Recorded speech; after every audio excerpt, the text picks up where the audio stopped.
आज हम देखते हैं कि पूरा भारतवर्ष में परिवार बिखर रहे हैं, जिंदगियां उजड़ रही हैं। व्यक्ति के पास हर प्रकार के सुख सुविधा साधन संपन्नता है, बड़े बड़े पदों पर आसीन हैं, फिर भी मनुष्य के जीवन असंतुष्ट है, बिखरा हुआ है, मानसिक तनाव है, पारिवारिक बिखराव है, हर तरह से व्यक्ति व्यथित है, परेशान है। जीवन में सुकून नहीं है, शांति नहीं है, संतोष नहीं है। फिर आखिर ऐसा क्यों है कि हम सर्व सुविधायुक्त होते हुए भी, साधन संपन्न होते हुए भी हम अपने जीवन को सुखी और संपन्न नहीं बना पा रहे हैं, आनंद में नहीं बना पा रहे हैं। परिवार क्यों बिखर रहा है? हम हताश हैं, उदास हैं, निराश हैं, व्यथित हैं, परेशान हैं। आखिर क्यों है? इसका प्रमुख कारण है स्वार्थपन, अपने व्यक्तिगत इच्छाओं को पूरा करने की अभिलाषा और दुनिया की जो रीति रिवाज हैं, परंपराएं हैं, जो प्रवृत्तियां हैं, उनको नकारना। पहले समय में हम अपने परिवार के बारे में सोचते थे। पहले संयुक्त परिवार हुआ करता था और हर व्यक्ति पूरे परिवार की जिम्मेदारियों के बारे में विचार करता था, सोचता था, सबके भलाई के लिए, सबके हित के लिए कार्य करता था, प्रयास करता था। पर यह धीरे धीरे प्रवृत्ति बदलती गई। पहले हम बोलते थे, उसके बाद परिस्थितियों ने उसको मैं के स्वरूप में बदल करके रख दिया। तभी से पारिवारिक जो एकरूपता था वह समाप्त होकर के बिखराव की स्थिति उत्पन्न हो गई। संयुक्त परिवार एकल परिवार में टूट कर रह गया। पारिवारिक प्रेम, सद्भावना, समर्पण, सेवा सब बिखर गए, सब समाप्त हो गए। केवल स्वार्थ के वशीभूत होकर के, केवल अपने बारे में सोचना, अपने हितों के बारे में सोचना, एकाकी जीवन जीने का प्रयास करना, दूसरों की उपेक्षा करना, यही सब कारणों से परिवार बिखरते गए और हम अकेले होते गए। दूसरी बात है कि परिवार में संवाद की कमी हो गई। किसी भी प्रकार से हम आपसी तालमेल या बातचीत को हमने नकार दिया। किसी प्रकार की समस्या आती है और किसी प्रकार की जो परिस्थितियाँ उत्पन्न होती है, चाहे अच्छा हो या खराब हो, हम उस विषय में परिवार के साथ एक साथ बैठ करके बात नहीं करते हैं, विचार विमर्श नहीं करते हैं, क्या सही है, क्या गलत है, क्या करना है, क्या नहीं करना है। यह हमारे परिवार के बिखराव का महत्वपूर्ण कारण है। पिता पुत्र से बात नहीं करता है, पुत्र पत्नी से बात नहीं करता है, पत्नी सास से बात नहीं करती है, सास बहू से बात नहीं करती है। अर्थात सभी एक दूसरे से कटे हुए हैं, दूरी बनाए हुए हैं। किसी भी प्रकार के विचार विमर्श को सामने ला करके बैठ करके उसका समाधान नहीं ढूंढते हैं।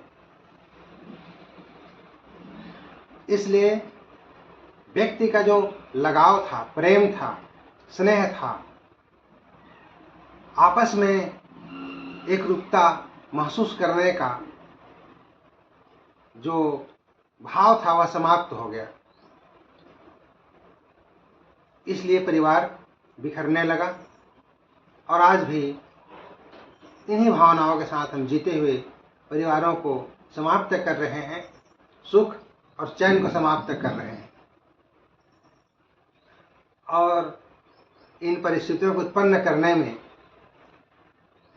मोबाइल का महत्वपूर्ण योगदान है। मोबाइल एक ऐसा जादुई यंत्र है जिसमें व्यक्ति डूबते जाता है, डूबते जाता है, डूबते जाता है, खो जाता है। अगर हम उसका सदुपयोग करें तो दिन भर में जितना हम उपयोग करते हैं उसका केवल 2% ही हम अपने काम के लिए उपयोग करते हैं। बाकी जो मोबाइल में हम देखते हैं, जानने का कोशिश करते हैं या उसको चलाते हैं, तो उसका 98% किसी काम का नहीं रहता है। वह अनचाहे में ऐसे ही चलाते रहते हैं जिसका कोई अर्थ, कोई भाव या कोई उपयोगिता नहीं होती। सोशल मीडिया के आने से जीवन व्यस्त हो गया है। व्यक्ति अपने परिवार को समय न दे करके अपने महत्वपूर्ण समय को मोबाइल में खर्च कर देता है, जिससे जो परिवार के बीच में सामंजस्य बनना चाहिए, जो तारतम्य होना चाहिए, एकरूपता होनी चाहिए, वह नहीं हो पाती है। व्यक्ति अपने धैर्य को त्याग रहा है, धीरज है नहीं, सहन शक्ति है नहीं और त्याग की भावना लगभग समाप्त हो चुकी है। त्याग मतलब अपने हित के बारे में ना सोच करके अपने परिवार के बारे में, परिवार के सदस्यों के बारे में सोचना, उनके हित में काम करने का प्रयास करना, इस प्रकार की भावना लगभग अब समाप्त हो रही है। इसलिए परिवार बिखर रहे हैं। अगर परिवार को बचाना है तो इस प्रकार की भावनाओं को किनारे करके सद्भावना से, प्रेम से आपस में रह करके, बैठ करके इस अपनापन को बढ़ाना पड़ेगा। इस तनाव भरी जिंदगी में तनाव भी कई प्रकार के हैं। मानसिक तनाव है, आर्थिक तनाव है, बेरोजगारी है, कई कारण हैं जो परिवार को बिखरने में एक भूमिका अदा करते हैं। व्यक्ति आर्थिक रूप से कमजोर है तो वह अर्थ उपार्जन के लिए अपने घर, परिवार, रिश्ते नातेदारों को छोड़ करके बाहर चला जाता है और वह अर्थ उपार्जन में ही अपने जीवन को समाप्त कर देता है। इस प्रकार से वह परिवार को दूर करते हुए केवल धन उपार्जन के लिए ही अपने जीवन को लगा देता है। संस्कारों की भी कमी है। लोग बुजुर्गों की बातों को दकियानुसी, बकवास समझते हैं। हमारे जो बुजुर्ग हैं वो बुजुर्ग अपने जन्म से लेकर के और अपने अंतिम स्थिति तक विभिन्न प्रकार की परिस्थितियों से गुजरते हुए उस जीवन को प्राप्त करते हैं और उनके पास जीवन के अनमोल अनुभव होते हैं। उस अनुभव को अपने छोटे बच्चों को, परिवार के सदस्यों को जब बताते हैं तो वह बच्चे उन बातों को बकवास समझते हैं, जिससे उन बच्चों में, परिवार के सदस्यों में नासमझी प्रकट होती है और जो अनुभव गम्य जो बातें हैं, उन बातों से उन्हें जो लाभ मिलना चाहिए वह नहीं मिल पाता है, जिससे व्यक्ति का सही ढंग से निर्माण नहीं हो पाता और वह संस्कारों से कमजोर हो जाता है और जो पारंपरिक जो ज्ञान का आदान प्रदान है, विचारों का आदान प्रदान है, वह पारिवारिक रूप से पूर्ण रूप से कट जाता है। और वर्तमान समय तो ऐसा है कि परिवर्तन बहुत ही तेज गति से हो रहा है।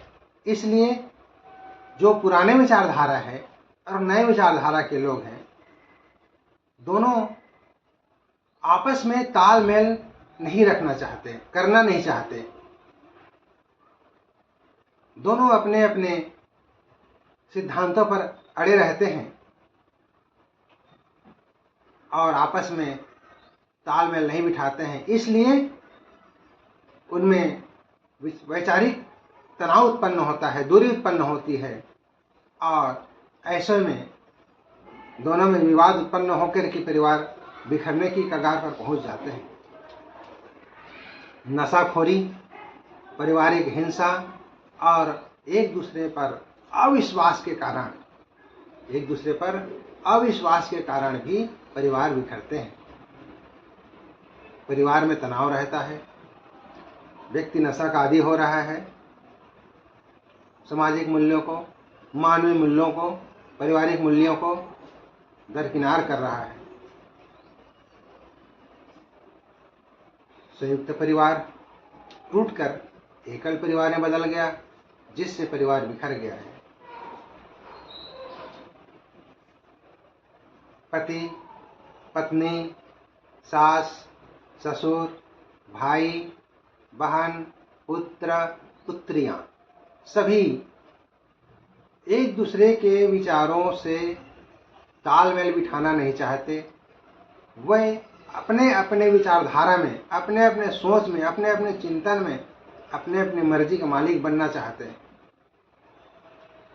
सामने वाले व्यक्ति की कोई अहमियत नहीं रखते हैं। उनकी भावनाओं का, उनके विचारों का, उनके ज्ञान का, उनकी चेतना का कोई महत्व नहीं देते हैं। इस प्रकार वैचारिक भिन्नता के चलते परिवार टूटते हैं।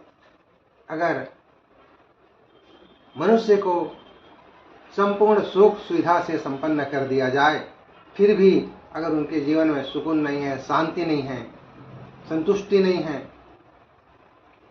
सुख नहीं है, आनंद नहीं है, परिवार में प्रेम नहीं है, सद्भावना नहीं है, तो वह व्यक्ति सब कुछ पाने के बावजूद भी एक कमी सी महसूस करेगा और वह मानसिक तनाव और अवसाद में डूब जाएगा, जिससे उसका जीवन नारकीय बन जाएगा और परिवार बिखर करके समाप्त हो जाएगा। इसलिए इसको एक आनंदमय, सुखमय पारिवारिक जीवन प्राप्त करने के लिए व्यक्ति को अपने अहंकार को त्याग कर, मैं की भावनाओं को त्याग कर हम की भावनाओं को अपनाना चाहिए, जिससे परिवार अपने आप में एक स्वरूप प्राप्त करके सुख और शांति को महसूस कर सके, सुकून को महसूस कर सके।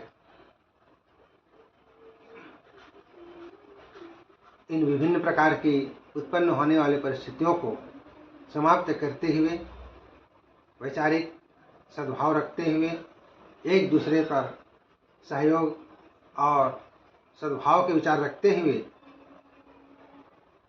अपने जीवन को सुखी और संपन्न बनाना चाहिए। अगर मेरी बात आपको लग रही है कि यह उचित है या सही है, तो आप अपने जीवन में इन बिंदुओं को अपना करके देखिए, समझने का प्रयास कीजिए। आपका जीवन अवश्य ही सुखी और संपन्न होगा।